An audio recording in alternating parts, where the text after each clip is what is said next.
그렇게 제가 말씀을 준비하는 것은 아니고, 어떻게 준비하든 하나님이 이렇게 금요 기도회, 수요 예배, 새벽 예배, 낮 시간 예배, 오후 시간 예배가 이렇게 쭉 연결되는 것을 예배를 안 빠지고 나오시는 분들은 알 수가 있을 겁니다. 저거는 새벽에, 저건 지난 수요일 날, 저건 지난 금요 기도회와 저건 낮 시간과 오후 시간이 연결되는 것을 여러분이 느낄 수가 있습니다.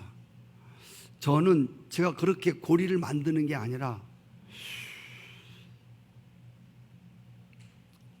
제가 그런 실력이 없거든요. 제가 그 고리를 꿰어서 그렇게 이어나갈 만한 그런 목회 실력이 없어요.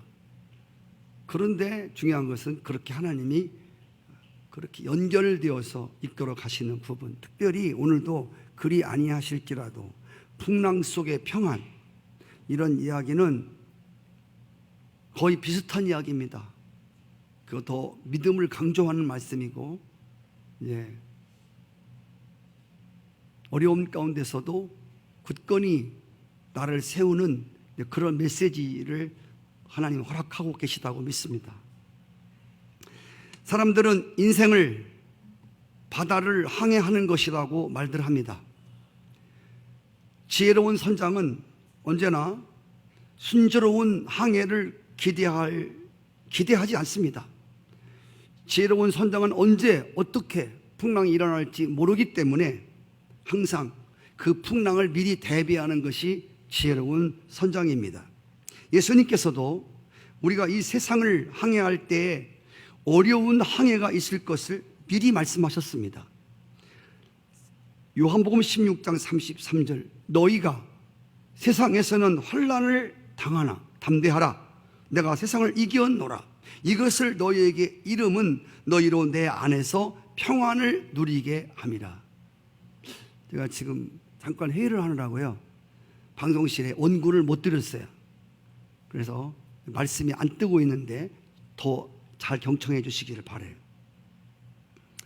환난을 당하나 담대하라. 세상에서는 환난을 당한다. 담대하라. 내가 세상을 이겼다. 내가 너에게 이것을 이름은 환난 때 너희가 평안을 누리게 하려 합니다. 우리의 소망은 우리가 항해하는 백길이 위험에도 불구하고 마침내 하나님 나라라고 하는 항구에 무사히 도착하기를 바라는 것이 우리의 소망과 기대입니다. 우리의 믿음은 인생의 위험한 항해성에서도 평안을 누릴 수 있다는 믿음입니다. 오늘 말씀에 이것이 사도 바울이 우리에게 보여주는 소망과 믿음입니다. 오늘 바울이 죄수의 몸으로 이제 로마로 압송되는 알렉산드리아호라고 하는 배를 타고 가는 이 장면에서 일어난 사건 일부를 말하고 있습니다. 27장은 로마에 도착하기까지 그 바다에, 그 거칠은 바다에서 고생하는 사건들을 다루고 있단 말이죠.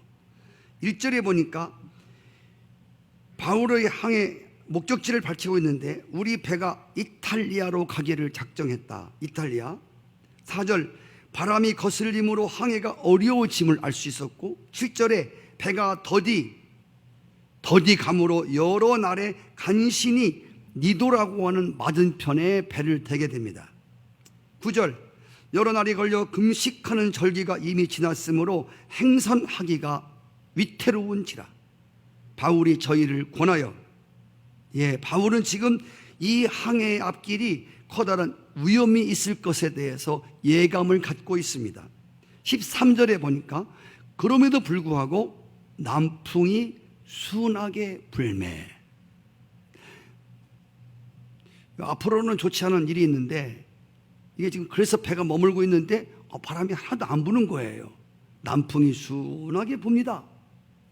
잠시 동안 순조로운 항해가 지속됩니다. 그런데 14절에 와서 갑자기 유르굴루라고 하는 큰 풍랑이 바울을 타고 있는 배를 덮치게 됩니다. 드디어 20절에 와서 오늘 본문 말씀, 여러 날 동안 해와 별이 보이지 않습니다. 빛이 없습니다. 큰 풍랑이 그대로 있음에 구원받을 여망이 다 없어졌더라. 소망이 없어졌습니다. 구원받을 만한 어느 바늘구멍만한 것도 없었습니다. 여러분, 우리가 저마다 인생이라고 하는 배를 타고 세상을 항해합니다. 때로는 어려움 없이 순탄한 항해를 하지만 때로는 원하지 않는 어려운 항해를 하기도 합니다. 때로는 속도를 내어 달리기도 하고 때로는 더디 나가기도 합니다. 그러다가 어떤 날 성난 파도처럼 불어오는 경제적인 파탄, 여러 가지 가정의 복잡함, 관계 속에 여러 가지 광풍에 휩쓸려 가지고 정말 인생을 포기하고 싶을 만큼 절망적인 상태에 이르게 될 때도 있다는 것입니다. 그런데 오늘 본문 말씀에서 놀라운 사실 하나를 발견합니다. 그것은 바울이 이 풍랑 속에서도 해와 달이 보이지 않고 구원의 여망이 보이지 아니하는 이 캄캄한 절망 속에서도 큰 평안을 누리며 오히려 이 배에 타고 있던 276명의 승객들을 안심시키고 있다는 것입니다. 오늘 이 풍랑 속에 구원의 여망이 사라진 이 가운데서 바울이 평안을 유지한 비밀이 무엇인가? 오늘 세 가지로 말씀을 나누려고 합니다. 첫째로 주님의 음성을 들었습니다. 바울이 풍랑 중에서도 담대함과 태연함과 평안함이 유지되었던 것은 그 캄캄한 밤의 풍랑 속에서도 주님의 음성을 듣고 있었기 때문입니다. 23절, 하나님의 사자가 이 풍랑 중에 바울 곁으로 찾아왔습니다. 바울은 이것에 대해서 이렇게 말합니다. 나의 속한 바, 나의 섬기는 하나님의 사자가 어젯밤에 내 곁에 서서 이르되, 하나님이 보낸 사자의 하나님의 전달하는 음성을 듣게 됩니다. 이 풍랑 속에서도 바울이 붙들고 있었던 것은 하늘과 땅을 지으시고 바다와 풍랑을 다스리시는 하나님과 개인적인 교제가 있었다는 것입니다. 이 교제를 통해서 자기와 행선하는 이들을 버리지 않겠다고 하는 분명한 메시지를 받았을 때에 바울은 더 이상 두려워하거나 절망한 이유가 없었습니다. 성도 여러분, 탄광 갱도가 무너졌습니다. 캄캄한 지하에 갇힌 광부를 생각해 보십시오. 무너져서 캄캄한데 석탄도 까맣지 않습니까? 주변이 온통 캄캄합니다. 그에게 어떤 소망도 있을 수 없습니다. 그런데 그가 캄캄한 지하 갱도 속에서 한 가닥 희망이 있다면 바깥과 교신할 수 있다는 겁니다. 우리가 당신을 위해서 계속 작업하고 있다. 당신은 곧 구조될 것이다. 메가폰이든 같은 핸드폰이든 어떤 것이든 간에 바깥과 교신할 수 있고 당신은 곧 구원받을 것이다. 우리가 당신을 구원하려고 최선을 다하고 있다. 조금만 참아라. 여러분, 이런다면 이 사람은 더 이상 두려워하거나 절망하지 않아도 될 것입니다. 마찬가지로 오늘 우리 그리스도인들도 같습니다. 우리의 기도가 그렇단 말입니다. 우리의 기도는 성도들의 마지막 생명줄입니다. 같이 해볼까요? 기도는 성도의 마지막 생명줄이다. 어떤 절망 속에서도 기도가 끊어지지 않는 사람은 더 이상 그 사람에게는 절망이 있을 수 없습니다. 반대로 여러분, 기도가 끊어진 사람은, 기도의 교신이 끊어진 사람은 더 이상 소망이 존재할 수 없다는 것입니다. 아무리 어려운 상황이라도 전능하신 하나님과 기도 교신이 가능하다면, 그리고 그 기도 교신을 통해서 하나님의 음성을 들을 수만 있다면 이 사람은 금방 죽는 가운데서도 그 죽음이 두렵지 않을 것입니다. 할렐루야. 어떤 절망 중에서도 하나님이 내게 말씀하고 있는 한은 풍랑은 더 이상 우리에게 두려움이 될 수 없습니다. 바울은 어려운 가운데서도 하나님과 늘 교신하는 사람이었고 그 교신 가운데 하나님이 보낸 사자의 음성을 들었기 때문에 풍랑 중에서도 평안을 유지했던 것입니다. 두 번째로 우리가 풍랑 중에도 평안을 유지하는 둘째 비결은 사명을 발견해야 합니다. 내가 지금 무엇 때문에 이 세상에 살아가고 있는지, 무엇을 위해 살고 있는지, 내가 무엇을 해야 하는 사람인지, 여러분 이것을 분명히 알고 있는 사람이라면 풍랑 속에서도 건재하게 믿음을 지킬 수 있습니다. 내가 지금 왜 이런 고생을 하고 있는지 이유를 모르는 사람은 금방 실족할 수밖에 없습니다. 나에게 왜 이런 어려움이 찾아왔는지 이유를 모르면, 여러분이 신앙생활을 하다가 나에게 왜 이런 어려움이 찾아오는가, 감당하지 못할 왜 이런 어려움이 왔는가에 대한 이유를 모르면 그 사람은 넘어집니다. 그 사람은 실족할 수밖에 없습니다. 그러므로 우리 사명이라고 하는 것이야말로 고난을, 풍랑을 극복할 수 있는 아주 중요한 힘의 근원이라고 하는 것입니다. 성도 여러분, 내가 살아있다고 하는 것은 괜히 살아있는 게 아니라 어떤 사명이 있기 때문입니다. 생명은 사명을 위해 있는 것입니다. 오늘 24절에 보시면 바울이 풍랑 속에서도 자신의 존재의 이유를 확실히 밝히고 있습니다. 바울아, 두려워하지 말라. 네가 가이사 앞에 서야 하겠고 또 하나님께서 너와 함께 행선하는 자를 다 내게 맡겨주었다. 할렐루야. 지금 여러분이 풍랑을 만나고 있지만 바울은 이것으로 인생의 끝이 아니고 그가 해야 될 일이 남았다는 겁니다. 그 일이 뭡니까? 로마 가이사라고 하는 황제 앞에 서야 한다는 것, 그리고 이 배 안에 있는 내가 비록 죄수의 몸으로 묶여가지만 내가 276명의 모든 영혼들을 책임져야 할 사람이다. 할렐루야. 이게 그의 하나님께로부터 주어진 사명이었습니다. 그래서 그는 절망할 수 없었고 죽을 수 없었습니다. 성도 여러분, 다시 말씀드립니다. 276명의 목숨이 지금 노예로 끌려가는 사도 바울, 하나님의 사람에게 276명의 목숨, 가이사 왕이 복음을 들어야 하는 이 사명이 바로 사도 바울에게 있었다는 것입니다. 아멘. 야, 오늘 말씀을 보면서 너와 함께 배를 타고 가는 사람들을 다 너에게 맡겼다. 요즘에 제가 잘 정치 얘기를 안 하거든. 제가요, 잘 돈 얘기를 교회에서 잘 많이 아는 목사고 정치 얘기를 많이 하지 않아요. 나라가 좀 어수선해서 제가 정치 얘기를 했다가 저 집사람이 테레비 그만 보라고, 어저께 왜 그것만 보니까 설교에 그것만 나오지 않냐고. 네. 할렐루야.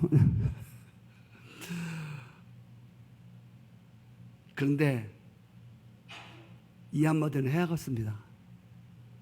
세월호 사건이 지금도 나잖아요. 세월호 7시간.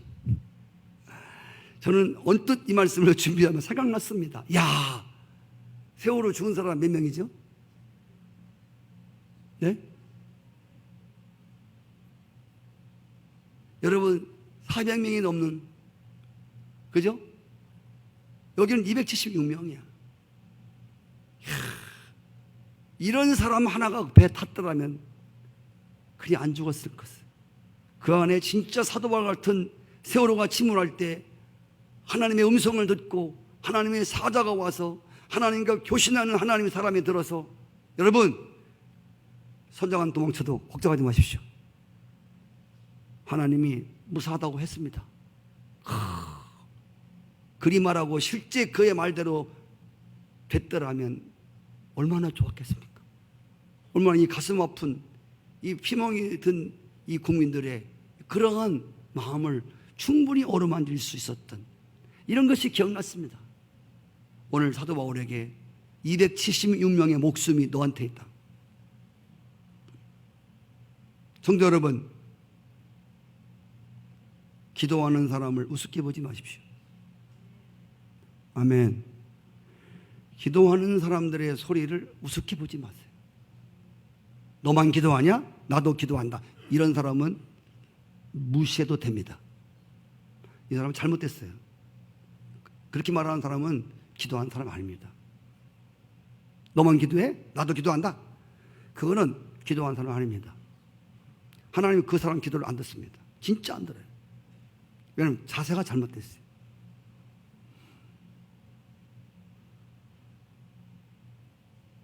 저도 때때로 부끄러울 때가 있습니다. 아니, 제가 기도한다고 하는 것을 나타내려고 하는 게 아니라 어떤 때 불쑥 나올 때가 있습니다. 이런 건 별로 좋은 게 아니거든요. 기도는 묻히는 겁니다. 나무 뿌리가 묻혀야 나무 가지가 싱싱하고 잎이, 꽃이, 열매가 열리게 되는 겁니다. 뿌리가 벌썩 나오면, 교회를 섬기고 봉사하는 사람들이 내로다고 얼굴 나오면 그 봉사는 망치는 겁니다.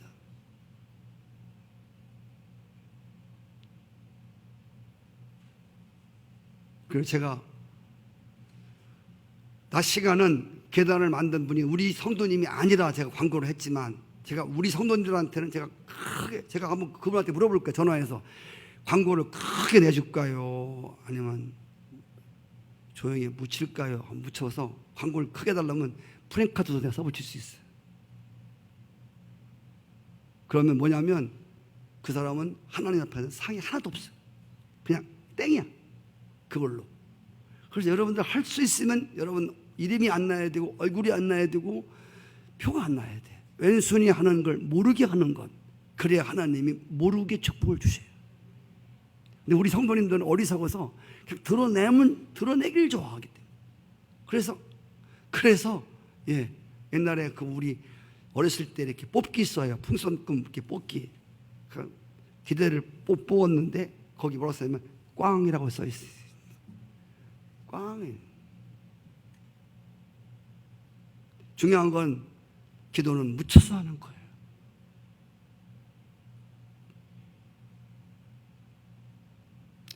기도하는 사람들을 우습게 보면 안 돼요. 지속적으로 기도하는. 처마에서 떨어지는 낙수물이 여러분 바위에 구멍을 뚫는 겁니다. 와장창 막 한때 막 몰아붙여서 막 금식 기도하고 막 난리치고 그것도 때로 필요합니다. 그러나 꾸준한 기도는 할렐루야. 오늘 사도 바울은 기도하는 사람입니다. 그리고 하나님께로부터 분명한 사명을 받은 사람입니다. 여러분 잘 보십시오. 죄수의 몸으로 끌려가는 바울이 갑자기 바다 한가운데서 풍랑을 만난 그들의 생명을 지키는 자로 급부상합니다. 사람들은 환경이 지도자를 만든다고 생각하는데 사실은 그렇지 않습니다. 사명감이 지도자를 지도자 되게 하는 것입니다. 요셉을 보십시오. 노예로 끌려갔지만 그는 하나님이 주신 꿈을 갖고 사는 사람이었습니다. 다시 말해서 자신의 존재 이유가 확실한 사람입니다. 왜 살아야 하는지에 대한 확실한 사명을 갖고 있는 사람이었습니다. 그가 보디발의 집에서 가정 총무가 됩니다. 억울하게 감옥에 갔지만 그 감옥 안을 관장하는 사람이 됩니다. 잘 보십시오. 그 감옥 속에 있는 사람들을 기도하는 사람이 됩니다. 보디발 장군의 집에서는 그 가정의 모든 일을 맡아 하는 사람이 됩니다. 마침내 자신이 노예로 끌려왔던 애굽 왕 다음과는 총리의 자리에 오르게 됩니다. 성도 여러분, 사명을 알고 자신의 존재의 이유를 아는 사람들은 어디서든지 지도자로 설 수 있는 것입니다. 교회에서도 마찬가지로 물론 지도자의 사명을 받고 존재의 이유를 아는 사람도 있지만 존재의 이유가 뭔지를 분명히 내가 왜 살아야 되는, 하나님 나를 왜 살려두는지에 대해서, 하나님 왜 나를 돈을 많이 벌게 해주시는지, 하나님 왜 나를 많이 배우게 하셨는지, 하나님이 왜 나에게 이런 많은 은사를 주셨는지에 대한 분명한 이유를 아는 사람은, 분명한 사명에 있는 사람은 그렇게 어려움이 와도 주저앉지 않습니다. 여러분, 아프리카 정글에서 봉사하고 있던 리빙스톤에게 식구들과 친구들이 안부를 물으며 걱정하고 있습니다. 그때 유명한 이야기가 있습니다. 리빙스톤이 한 말은 이런 말입니다. 나의 존재의 이유가 다할 때까지, 나의 사명이 다할 때까지 나는 결코 죽지 않는다. 아주 간단한 회신을 보냈습니다. 나의 존재의 이유가 있는 한, 나에게 사명감이 남아있는 한은 나는 죽지 않는다. 아멘. 여러분, 돌아가실 때 되면 돌아가셔야 돼요. 하나님이 오라고 하는데 막 안 가려고 하면 안 돼요. 하나님이 허라고 하는데 이거는 좋은 신앙이 아니에요. 하나님 하지 말라고 그러는데 막 하려고 하면 그것도 안 좋은 신앙이에요. 아멘. 하나님 오라고 하면 그냥 가세요. 왜? 우리는 죽음이 끝이 아니기 때문에. 할렐루야. 막 아둥바둥 막 하지 마시고 하나님 오라고 하면 편하게 가시고, 늘 그런 준비가 돼 있어요. 주님 오라고 하시면 돌아갈 준비를 늘 하세요. 아멘. 연세 드신 분만 아니에요. 젊은이들은 나는 아니겠지. 그렇지 않아요. 언제 하나님 부를지 몰라요. 그렇죠. 그 중요한 것은 여러분 하나 걱정하지 않아야 되는 것은, 나는 아무 할 일이 없어. 나는 아무 쓸데가 없어. 할 일이 없는 것 같아. 그러면 빨리 준비하세요. 하나님 왜 불러갈 때가 됐어. 근데 나는 뭔가 지금 천국에 하나님이 데리고 가기에 찝찝해. 헌 일도 없고, 내가 뭐를 해야 될 것 같은데, 하나님 앞에 하면 어떡하지? 이런 사람들은 걱정하지 마세요. 아직 죽을 때가 안 됐어요. 아직 돌아가실 때가 안 됐단 말이에요. 그래서 사명이 있는 한, 할렐루야. 여러분이 하나님 앞에 나는 할 일이 있는 사람이다, 나는 사명이 있는 사람이다, 그 사람은 그 일이 다 소모될 때까지 결코 죽지 않습니다. 아멘도 안 하시네요. 어떻게 했다는 거예요? 아멘. 이런 사람들이라면 풍랑의 한복판에서도 찬양할 수 있고, 오히려 주변 사람들을 세우는 지도자의 자리에 설 수 있다는 것입니다. 이런 사람이 지도자가 돼야 돼요. 할렐루야. 백성들이 막 일어납니다. 뭐야 가나안 땅 들어갔더니 다 적군들이 있고, 뭐야 이거 막 정탐꾼들 와서 보고하니까 난리를 쳤습니다. 10사람은 진정한 인도자가 아닙니다. 갈렙과 여호수아는 일어나서 말합니다. 여러분, 날뛰지 마십시오. 여러분, 고함 지르고 빗대 울지 마십시오. 가나안 땅 좋은 땅입니다. 하나님 약속했으니 주실 겁니다. 그들은 우리의 밥입니다. 이렇게 안돈시키는, 할렐루야, 이 사람이 진정한 리더입니다. 아멘. 여러분, 교사나 목사나 막 옆에서 사람들이 분란을 일으킬 때 거의 같이 맞장구 치고, 이건 인도자가 아닙니다. 아멘이시죠? 그 고난과 그 어려운 문제 속에서, 풍랑 속에서 막 불평할 때 한마디 딱 하고, 하나님의 섭리가 있으면 어떻게 할 겁니까? 함부로 입을 놀리지 맙시다. 이렇게 해서 그들의 마음을 잔잔케 하시든지, 하나님의 뜻을 기다립시다. 기도합시다 하면서, 여러분, 그 풍랑을 안돈시키는 사람들이 하나님이 세운 리더임을 믿습니다. 오늘 말씀을 통해서 나의 존재를 여러분 확인하실 수 있기를 바랍니다. 나는 왜 사는지, 나는 왜 살아야지, 나는 왜 일해야지. 여러분, 인생의 사명을 발견하는 여러분 되시기를 축복합니다.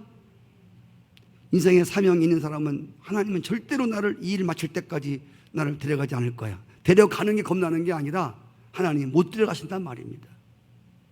주님이 마지막 죽으실 때 다 이루었다 했습니다. 이 말은 비록 33살의 나이로 끝냈지만 33살 나이에 하나님이 허락하는 사명을 다 이뤘단 말입니다. 그럼 가야 되는 거예요. 가야 되는 방법은 다 다릅니다. 주님은 십자가를 지셨습니다. 구속의 죽음이기 때문에 그렇습니다. 우리 어떻게 죽을지 모릅니다. 다 똑같지 않습니다. 그러나 중요한 건 초가 녹으면 불은 꺼지듯이 사명이 끝나면 생명도 끝납니다. 주여, 주님이 하셨습니다. 한번 따라해 볼까요? 멋있는데요. 초가 녹으면 불이 꺼지듯 사명이 없어지면 생명도 끝난다. 아멘. 마지막으로 오늘 25절에 보시면 낮 시간과 동일하게 바울이 이 풍랑 속에서 평안을 유지했던 이유는 살아계신 하나님을 신뢰했기 때문입니다. 고색에 몰아치는 풍랑 속에서 바울 사도가 승객들을 향하여 맺힌 메시지는 이러했습니다. 그러므로 여러분 안심하십시오. 나는 내게 말씀하신 그대로 되리라고 하나님을 믿습니다. 아멘. 하나님이 나에게 말씀했는데 나는 그렇게 말씀하신 하나님을 신뢰한다. 아멘. 그 말씀하신 그대로 되리라고 나는 그 하나님을 믿는다. 풍랑 속에서도 하나님 약속을 붙들고 있었던, 그리고 약속하신 하나님을 신뢰하고 있었던 사람을 여러분이 지금 보고 계십니다. 이분이 여러분 되기를 축복합니다. 그래서 여러분이 하나님 신뢰하는 모습을 다른 사람이 또 볼 수 있기를 바랍니다. 그 사람의 신앙의 깊이는 그가 위기에 처해 있을 때 비로소 드러나게 됩니다. 그 사람이 위기가 오기 전에는 그가 믿음이 깊은지 얕은지를 알 수가 없습니다. 그러나 진짜 그 사람에게 시련과 위기가 닥쳐오면 그때 어떻게 그가 말하고 어떻게 대처하는가, 이걸 보면 믿음이 깊구나. 저런 어려움 속에서도 편히 잠을 잘 수 있어? 저런 어려움 속에서도 평안을 유지할 수 있어? 감리교 창시한 요한 웨슬레 목사 아시죠? 이분이 본래 선교사 출신입니다. 옥스퍼드 대학을 나오고 미국의 조지아주로 선교사로 가고 있던 때였습니다. 그때 대서양을 건너는데 갑자기 풍랑을 만나게 됩니다. 이때만 해도 요한 웨슬레 목사님은, 선교사님은 아직 구원의 확신이 없었을 때입니다. 그리고 아직 사명감도 투철하지 못한 사람으로 그냥 영국에서 미국 땅으로 지금 선교하러 가고 있는 도중에 큰 풍랑을 만났습니다. 그때 이 풍랑 앞에서 웨슬레가 나는 여기서 죽었구나, 배도 지금처럼 큰 배도 아닌데 하고 절망하고 있는데 너무너무 갑자기 들이닥친 풍랑이기 때문에 이제 죽었구나. 근데 갑자기 죽었구나 생각했는데 어디선가 찬송 소리가 들려, 낯익은 소리가 들려온단 말이에요. 그래서 이 찬송 소리가 어디서 나나 봤더니 갑판 위에서 나는 거야. 그래서 요한 웨슬레가 막 배가 흔들리고 풍랑이 샥 치는데 배 갑판 위로 갔더니 몇 사람들이 모여서 머리를 맞대고, 그가 누구냐면 모라비안, 이름도 없는 모라비아 교파 사람들입니다. 그들이 그 막 풍랑이 배가 흔들리는데 삼키올 듯이 풍랑이 치는데 그 위에서 머리를 맞대고 하나님을 노래하면서 하나님 앞에 기도를 하고 있는 거예요. 근데 이렇게 보니까 너무너무 얼굴이 평안한 거야. 서 있지도 못하는 그런 살판에서. 그래서 요한 웨슬레 선교사님이 그들이 부르는 하나님이기 때문에 자기가 부르는 하나님 똑같지 않습니까? 그래서 그들에게 묻습니다. 여러분 무섭지 않아요? 그때 그들이 이런 말을 합니다. 두려워할 이유가 없습니다. 내가 사랑했던 예수님이 우리를 부르신다면 우리는 주님 앞에 가 설 것입니다. 이 말을 듣습니다. 그리고 훗날에 유명한 웨슬리가 쓴 그 일기책이 제 방에도 있지만, 훗날에 웨슬리가 남긴 일기장에서 그는 이렇게 글을 썼습니다.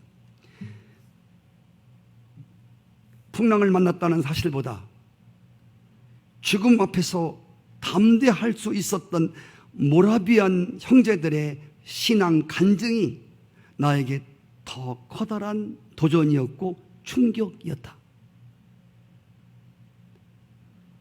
그 무서운 죽음의 풍랑 앞에서도 흔들리지 아니하고 하나님 나를 부르시면 주님 앞에 가서 서면 되지요. 성도 여러분, 우리는 신앙 고백 앞에 늘 전능하사 천지를 만드신 하나님 아버지를 믿는다고 하는 고백을 아뢰옵니다. 여러분, 이 고백이 정말 우리들의 삶 속에, 모든 삶 속에 영향을 끼치고 있는지요? 돈은 왜 있는 거죠? 죄송해요. 김영숙 권사님, 돈은 왜 있죠? 죄송해요. 예. 돈은 왜 있죠? 김영숙 권사님한테 물었어요. 안영숙 권사님, 죄송합니다. 안영숙 권사님 물었어요. 예. 그래, 쳐다보지도 않네. 예. 안영숙 권사님. 돈은 왜 있는 거죠? 한마디로, 예. 아유, 그래. 할래. 뭐 좀 상품 좀 없나? 예. 이야, 돈은 어떻게, 왜 있다고? 우리 성도님들은 언제 얘기하려고 그런지 모르겠어요. 여러분 자다가 다 쓰라고 막 겁니다. 여러분들. 네. 돈은 쓰라고 있는 겁니다. 맞죠? 돈은 쓰라고 있는 거예요. 믿음은 왜 있죠? 그렇지. 누가 했어요? 예, 아까 돈보다도 더 좋은 발언입니다. 돈은 쓰라고 있는 것이고 믿음은 쓰라고 믿음을 주신 겁니다. 여러분, 믿음도 마찬가지. 필요할 때 쓰라고 믿음을 준 거예요. 그런데 잘 보세요. 믿음을 써야 할 시간에 믿음을 쓰지 않는 사람들이 있습니다. 하나님은 그리스도인들의 삶 속에 풍랑이 없을 것이라고 말씀하지 않았습니다. 그러나 하나님은 그 풍랑에도 불구하고 분명히 내가 이겼다고 말씀했습니다. 내가 함께 하겠다고 말했습니다. 내가 너에게 풍랑 속에서 평안을 주겠다고 약속하셨습니다. 아멘이시죠? 마태복음 14장에 보면 갈릴리 바다 한가운데서 풍랑을 만났습니다. 이때 막 제자들이 우왕좌왕합니다. 왜 두려워하는가? 내니 안심하라. 믿음이 적은 자들아. 잘 보세요. 작은 문제 앞에서는 어떤 믿음을 써야 되겠죠? 저를 쳐다보고 계세요? 지금 질문 같지 않으세요? 작은 문제 앞에서는 어떤 믿음을 쓰셔야죠? 제 질문이 어려우신가요? 여러분, 돈이 조금 필요할 때는 돈을 얼마 쓰면 돼요? 아니, 돈이 조금 필요할 때는 돈을 얼마 쓰면 되냐고. 조금 쓰면 되죠. 돈이 많이 필요할 때는 많이 써야죠. 그럼 봐요. 믿음이 조금 필요할 때는 그렇지, 믿음을 조금만 써도 돼요. 그리고 큰 믿음을 써야 할 때는 그렇죠. 믿음을 많이 쓰셔야죠. 믿음이 적은 자들아. 이 말은 지난 주일에 말씀드렸습니다. 적은 믿음 갖고는 그 풍랑을 이길 수가 없어요. 이때는 무슨 믿음을 써야 한다고? 큰 믿음을 써야 한다고 그랬어요. 그리고 별거 아닌 믿음 같은 경우는 여러분 작은 믿음을 쓰면 돼요. 네. 작은 사건 앞에서는 작은 믿음이 튀어나와야 되고 큰 일 앞에서는 큰 믿음이 튀어나오시기를 축복합니다. 오늘 말씀 중에서 말씀의 절정은 34절, 35절에 있습니다. 바울은 배에 갑한 후에 사람들을 모았습니다. 그리고 음식을 먹으라고 권했습니다. 이것이 너의 구원을 위하는 것이고 너희 중에 머리토록 하나라도 잃지 않을 자가 잃을 자가 없느니라 하면서 떡을 가져다가 하나님께 축사하고 떡을 떼어 나눠주기 시작합니다. 생명의 떡입니다. 잘 보십시오. 구원의 떡입니다. 자, 오늘 이 바울이 간판 위에서 거기 276명들, 거기 뭐 군인도 있고 자기를 붙들어가는 사람도 있고 상인들도 있고 많은 사람들이 모여 있습니다. 우리가 살고 있는 사회를 말합니다. 성도 여러분, 잘 들으십시오. 풍랑이 멎어진 게 아닙니다. 아직도 막 풍랑이 치고 있습니다. 하늘의 별과 해가 보이지 않습니다. 이 칠흑같이 어두운 속에서 바울이 가파누이로 사람들을 다 불러 모읍니다. 자기 몸 하나 가눌 수 없습니다. 지금도 역시 풍랑은 치고 있습니다. 여기서 여러분, 금방이라도 삼킬 듯이 날뛰고 있는 상황 속에서 사람들을 가파누이에 모아놓고 하나님께 감사 기도하고 떡을 떼어주는 장면을 보시기 바랍니다. 우리가 인생의 풍랑을 만날 때, 여러분 사업에 풍랑이 왔을 때, 가정이 풍랑이 왔을 때, 여러분이 정신적으로 겪어야 하는, 마음적으로 겪어야 하는 여러 가지 풍랑들이 있습니다. 이때 우리가 어떻게 대처해야 됩니까? 오늘 사도 바울이 우리에게 너무너무 잘 말해주고 있습니다. 할렐루야. 로마서 8장 28절에 보면 하나님을 사랑하는 자, 곧 그 뜻대로 부르심을 입은 자들에게는 모든 것이 합력하여 선을 이룬다. 하나님을 신뢰하십니까? 신뢰하십니까? 오늘 우리가 만나는 풍랑 속에서 두려워하고 불안해하고 낙심하는 것은 하나님과 교신이 없기 때문이고 하나님의 음성을 들을 수 없기 때문입니다. 성경은 말합니다. 들을 귀 있는 자는 들으라. 귀라고 다 하나님의 음성을 듣는 것은 아닙니다.